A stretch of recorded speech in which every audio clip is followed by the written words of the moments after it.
And so to recap the 12 exercises that everyone should be including in their programs, you've got this face pull, this face pull, this face pull, this face pull here, this face pull, and don't forget this face pull. I mean, what do you think? I'm that fucking nuts? I mean, I love face pulls, but I promise it's only on the list once.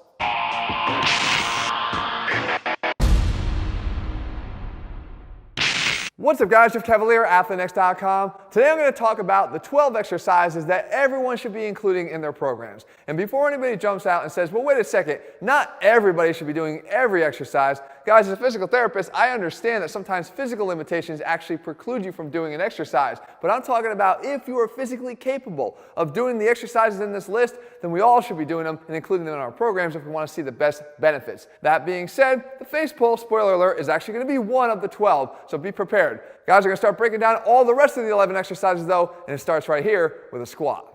So it figures we start with the king of all lower body exercises, the squat. And we know that this exercise is incredibly powerful for hitting the quads and the glutes and the adductors and even the hamstrings. However, it's also one of the most fundamental movement patterns that we all need to sort of learn how to get stronger at. I mean, hell, even getting up and down off the toilet every day is going to require that you know how to squat. Now, I for one know firsthand exactly how orthopedic issues can limit your ability to do the exercise. However, it doesn't mean you skip the exercise altogether. There's always something else you can do. There's always another variation. I've shown at great length the benefits of a Bulgarian split squat, allowing you to train one leg at a time and keep a flatter, more neutral lower back for those of us that have back issues. I also showed how squatting to a box can be a lifesaver for those that have patellar tendonitis or knee issues. Or even for those that just aren't capable of handling heavy loads on the exercise, you have the option of single dumbbell versions like a goblet squat or a drop squat. The bottom line is you're not just allowed not to skip leg day, but you're not allowed to skip squats, provided you're able to do at least one of those variations.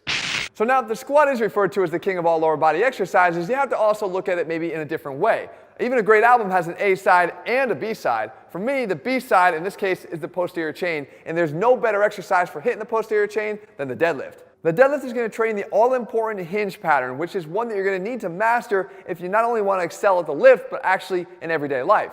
You see, the hinge is not simply bending over at the waist, but letting your hips sit back as you bend over at the waist. And that is a key difference, because if you can learn how to master this, you not only will become much more efficient in all of your lower body exercises, but you'll be protecting your low back at the same time. Now, once again, orthopedic limitations can rear their ugly head here, and people can say, I just can't do the exercise without my back hurting. Well, it might be because you're trying to bend over too far. You see, there's nothing stopping you from performing a mat elevated version of the exercise to just take a couple inches away from the bottom of the lift. Those few inches can make all the difference in the world between you actually being able to perform the lift pain-free and not performing it at all. Likewise, you can perform it with a trap bar. Again, the higher handles allow you to perform the lift from a shallower depth without having to abandon it altogether. Guys, there's always a way if you're willing to find it, and here I'm going to make sure you find it because the deadlift needs to be in your program somewhere. And so now let's shift our focus to the upper body here for exercise number 3, and while we're at it, why not complement the big 3? We've got the squats and the deadlifts already, so now it's time for the bench press. And we know that the bench press is one of the best ways to build the chest, period. What we also get is a king of all pushing exercises because we're getting ample shoulder and triceps training on the exercise too. Now I get it, you can have a preference for how you train the exercise. Maybe you don't even have access to a barbell and you want to do it with dumbbells, that's fine with me. Again, orthopedic issues sometimes rear their ugly head here and they cause shoulder pain as you bring it down. Bicep tendonitis, rotator cuff issues. Remember, there's one thing that's always a great equalizer in those cases, and that is just simply slowing the reps down. If you perform these reps very, very slow, oftentimes the pain that you feel goes away. And that goes back to a thing I say all the time. Is it the structure that's the problem, or is it the stability? And oftentimes on the bench press, it's the stability. If you learn to lower the weights a lot slower and perform each rep with intent, oftentimes those pains go away and your ability to perform the exercise is restored, putting it back in its rightful place in this list of 12. And so with the dead ringers out of the way, now we get to my personal preferences. And you're not going to find an AthleanX program that doesn't include this next exercise, and it's the pull-up. And the reason why the pull-up appears in every AthleanX program is not because I think it's the best bodyweight back exercise there is, it's because I think it's one of the best back exercises that there is. It demands not only a great amount of strength to pull your entire body weight up to the bar, but it requires that you're able to do so with a rigid torso, meaning you have to be able to keep good core stability from your feet all the way up to your fingertips. That being said, if the exercise is too easy, it's easily scalable. You can simply attach some weight around your waist to make the exercise more difficult and create the overload that you need, or you can simply add a band here to create an assisted option. The fact is, there's no escaping this exercise. It's one of the best pull exercises you can do, body weight or not. And so I won't keep you in suspense any longer because obviously the face pull is going to make its way into this list. And so let's just get it over with. The face pull is one of my favorite exercises, once again for the posterior chain, but this time for the upper body, because it doesn't just do one thing. It trains the upper back, rotator cuff, and scapular retractors, 3 areas that we oftentimes just don't do enough things for. And the nice thing about it is it's pretty damn flexible. In other words, you can do it a lot of different ways. If you have access to a gym, you can certainly do it with a cable like this, or you could just do it with a band like this if you're training at home. Or even if you have nothing at home, you just have a towel and a weight, you could do it like this too. Now, this version, well, I think that's just something Jesse told me was functional, or maybe just plain fun, I forget. But you can skip that one.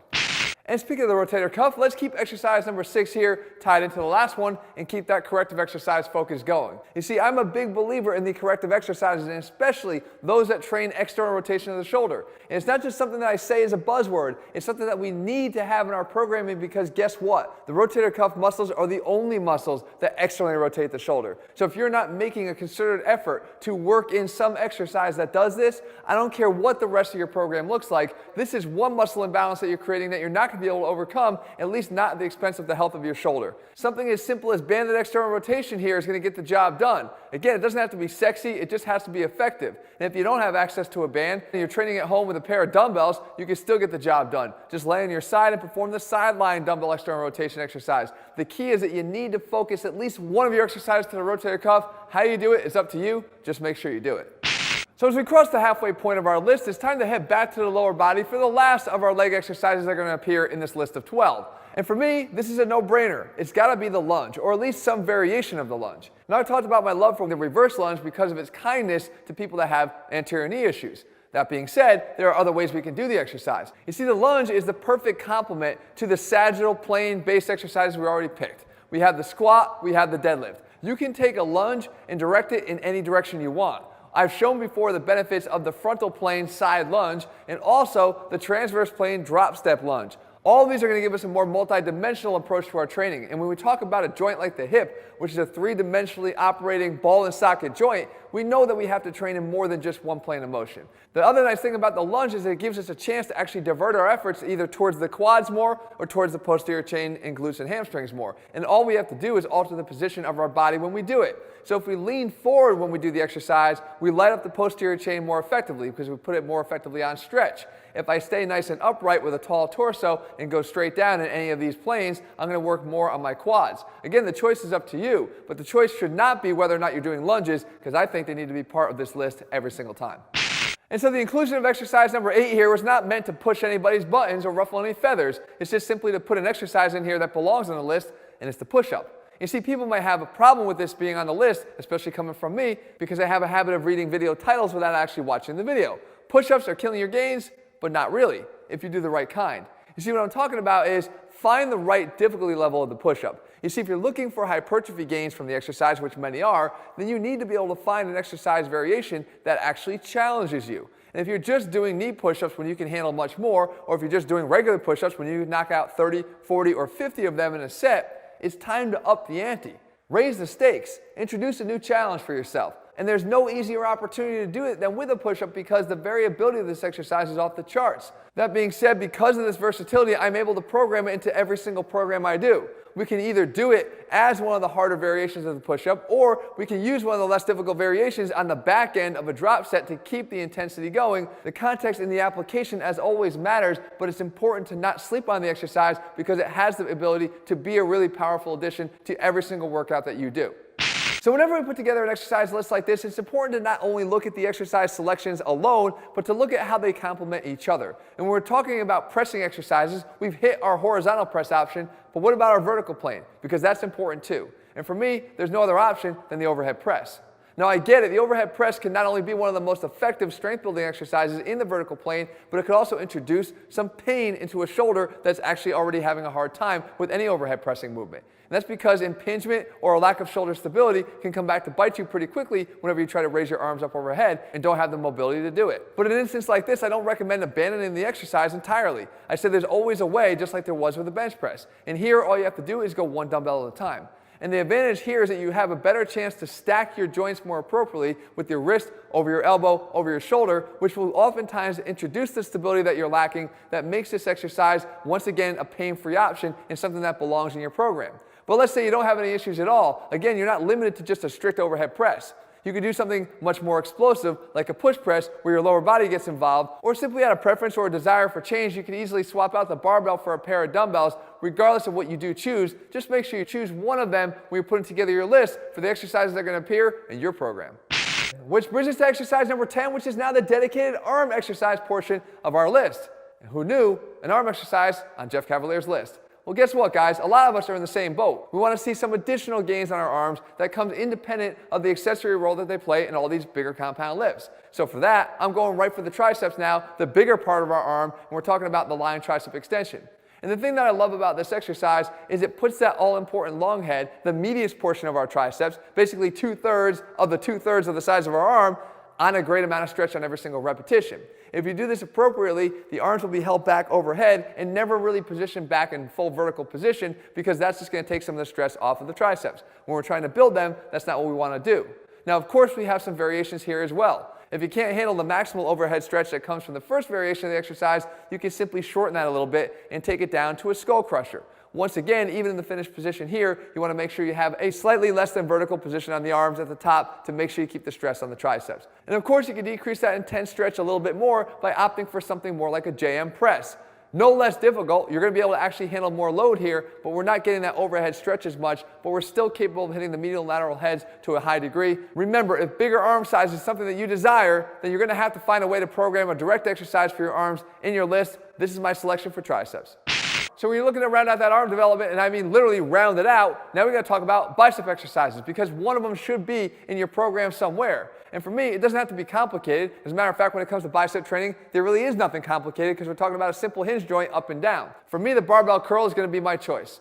Now, I like the exercise with a barbell because I can load the exercise up a little bit heavier than usual, and I get the benefits of the cheat rep option, where I can load up the weight and take advantage of that heavy eccentric overload, which I believe is the #1 stimulus that has led to the biceps growth that I have. That being said, you don't always have to use a barbell. You can simply switch it out for some dumbbells, or maybe even introduce a different piece of equipment, like a band. And the benefit of the band is that it's going to change the strength curve up for you. So instead of always having the peak tension in the middle portion of the exercise, the band is going to max out its tension at the top part of the exercise when the band is most stretched.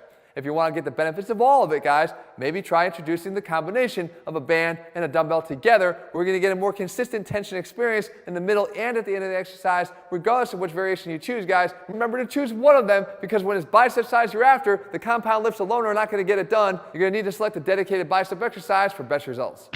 And last but certainly not least, when it comes to the exercise selections, guys, you're going to have some variation of a barbell row in your plan. And the reason for that is we're going back to the planes of motion here. If the pull-up was addressing our vertical pulling needs, the barbell row is going to take us to the promised land when we're looking to address our horizontal pulling needs. And once again, the variation here matters less than the movement pattern itself. The row demands that we actually have a good control of that hinge movement again that we talked about earlier in the video, because you need to be able to set your hips backwards to prevent yourself from just simply leaning forward, which is going to place excessive stress on your back. And exercise variations are possible here too with something I call the dead row, where I get to load up more weight on the bar and get the hinge benefits of the deadlift in the early portion of the exercise and continue it with an explosive variation of the row. However, again, you perform the row. Make sure you have at least one of them in your program here if you want to have a well-rounded program with the right exercises in place.